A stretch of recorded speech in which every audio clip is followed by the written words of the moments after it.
So in this next part, in part 3 of chapter 4, the next thing that happens is now that the psychologist is essentially dead, there's only a few things that she can take with her, and she decides to take a picture of the lighthouse keeper, who we find out has the name S attached to it.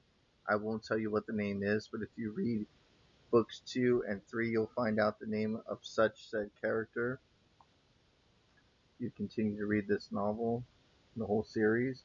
But more importantly, as she's leaving the lighthouse, she decides not to go back because the lighthouse is now a sort of remnant of the past and things that just don't matter anymore. The only thing that matters to her now is that there's an island in north, and she has to go back to the surveyor and see what's going on. And so she makes her way back to base camp, and on her way back on page 139, this relates to the uncanny, and this is also going to be on page 140.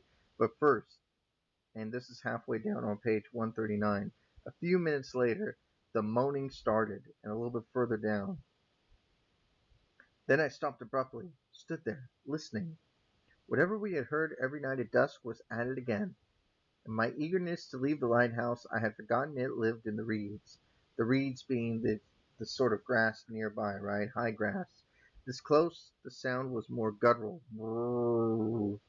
filled with confused anguish and rage, almost sounding like an angry human.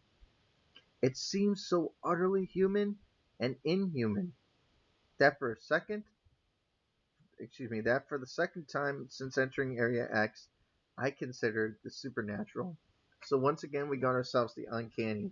Something so familiar yet unfamiliar, homely yet unhomely, human yet inhuman.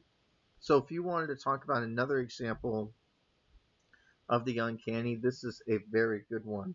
And it leads straight into what happens on page 140, um, which is very odd because at the top of the page, as she's passing by, something nudged against my boot, flopped over.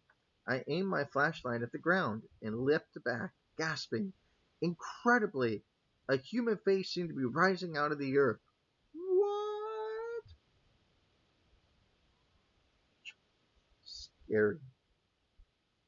But when after a moment nothing further happened, I shone my light on it again and saw it was kind of a tan mask made of skin, half transparent, resembling a discarded shell of a horseshoe crab. A white face with a hint of pock marks across the left cheek. The eyes were blank, sightless, staring. I felt as if I should recognize these features, that it was very important, but with them disembodied in this way I could not. So, here's another uncanny creature, the crab, the horseshoe crab, right? Very uncanny. And as she mentions later on, oh, that's who that reminds me of. There's a person on the 11th expedition that seems to resemble this horseshoe crab. Therefore, now we're starting to kind of put things together in that perhaps these animals were former members of the expedition. And this is only further exerted in novels 2 and 3 if you want to find out more about that. Somehow, the sight of this mask restored me to a measure of the calm that I had lost during my conversation with the psychologist. So it brings her back. Somehow the uncanny makes it somewhat familiar. And she says, no matter how strange, a discarded exoskeleton, even if part of it resembled a human face, represented a kind of solvable mystery. In other words, so far, everything that she's been going through is like, well, I don't know this, I don't know that, I don't know this either. Oh my God, I don't know anything, right? But once she sees something that is even semi or resembles from a familiar human face, something that she could find out and discover, it is kind of it helps her calm down, right? One that, for the moment at least, pushed back the disturbing image of an expanding border. Interesting. And again, she had no desire to return to the lighthouse. There's this creature. She jumps into a tree and runs away from it as best she can, and she escapes it. Okay, so on the next few pages here, 143, She finally says, I see the brightness became literal. My skin gave off a faint phosphorescence against the darkness, so she glows in the dark. How cool! And I tried to hide my hands in my sleeves. And this is where she reveals at the bottom of page 143, I did remember one thing now, where I had seen that molted mask before, aka the horseshoe crab, the psychologist from the 11th expedition, a man I had seen interview after his return across the border. A man who had said in a calm and even tone, and this is what makes it so scary, he's just been to somewhere where he probably should have died, and yet he talks in a very calm and even tone. It was quite beautiful, quite peaceful in Area X.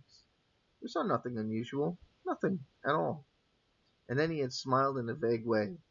Death, as I was beginning to understand it, was not the same thing as back across the border. And why is that? Because here we go on page 145 to 147. This is the final sort of human battle, right? So far, she's been dealing with a few creatures, but mainly just humans, right? Um, so let's recap here. The linguist somehow disappears and doesn't go on the journey with them. The anthropologist dies after one day on the expedition. The psychologist runs away, somehow gets caught up with this thing, some invisible barrier or beast thing, and dies.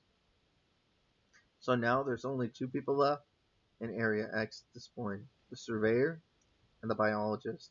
And the surveyor, now she thinks, oh my god, you killed the psychologist. It is between you and I. And so there's a battle, right? But what she doesn't reveal, that is, the biologist doesn't reveal, is that she is much more than human now, right? She starts to get superhuman powers. She's like freaking the Flash, Batman, Superman, and a whole bunch of other things mixed into one.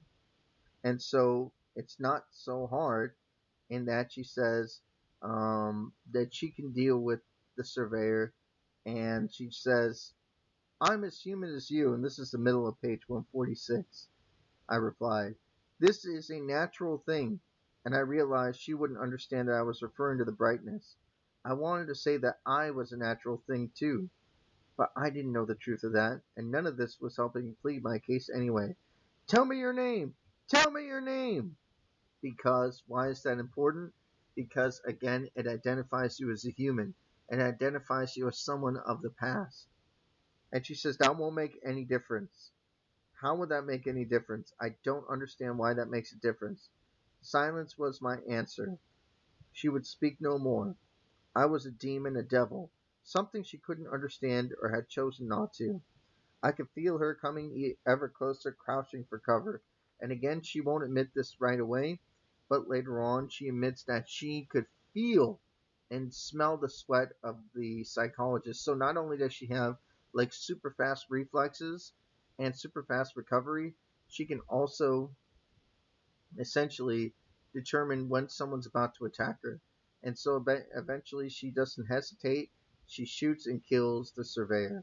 And so, like I said, now that this is the case, now she finally has complete control. She's the last human here in Area X in this novel. So now she thinks about it on page 149. I can remember only 3 moments from these hauntings. In the first, the surveyor, psychologist, and anthropologist peered down at me through ripples as if I were a tadpole staring up through a pool of water, no longer the observer but being observed, right? They kept staring at me for an abnormally long time. In the second, these were dreams that she's had. I sat beside the moaning creature, my hand upon its head, as I murmured something in a language I did not understand. In the third dream, I stared at a living map of the border, which had been depicted as if it were a great circular moat surrounding Area X. There were vast sea creatures swam, oblivious to me watching them. I could feel the absence of their regard like a kind of terrible bereavement. In other words, she feels guilty for what she has done, but what you're going to do. And like I said, now that she has control, notice how on page 150, it may be clear by now, so she's going to reveal some of the things that she has withdrawn from us in the past. That I am not always good at telling people things they feel they have a right to know. And in this account thus far, I have neglected to mention some details about the brightness. Wait, you've been hiding for 150 pages this information. How can I trust this person? Again, now the question becomes, and this was for me something where I started to question whether or not I trust the biologist as a narrator, right? How can I tell that she hasn't told other lies or not told me or withheld information on other things? So what you want to think about is, how much do you trust her? Again, because she's the main character and because you've been listening to her for a while, maybe you trust her a lot, but I sure don't. And then she tries to justify her reasoning. My reason for this is, again, the hope that any reader's initial opinion in judging my objectivity might not be influenced by these details. Well, you know what? I'm going to probably start judging you now. I have tried to compensate by revealing more personal information. Okay, so there we go. She finally admits why she talks about her past. Because she wants to kind of distract you or misdirect you from the fact that the brightness expanded within me to enhance my senses. I could feel the shifting of the surveyor's hips as she lay against the ground, zeroed in on me through the scope. I could hear the sound of beads of sweat. I could smell the deodorant she wore. Could taste the yellowing grass. Oh my goodness. On the way to the lighthouse and back, the brightness had manifested in part as a low-grade cold. And that's when she realizes that in order to fully sustain herself, she needs to hurt herself, which is very interesting. And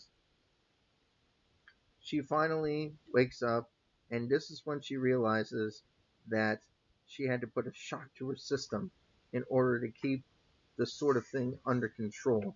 Now, let's go to the end of the chapter. So on page 152, we find out why the surveyor is so unnerved. Because, according to her, at the bottom of page 152, still she had left one final pithy statement on a piece of paper. The anthropologist tried to come back, but I took care of her. Now remember what we saw last time. The anthropologist is dead and even disfigured. You know she was dead, physically dead. So how can she have come back?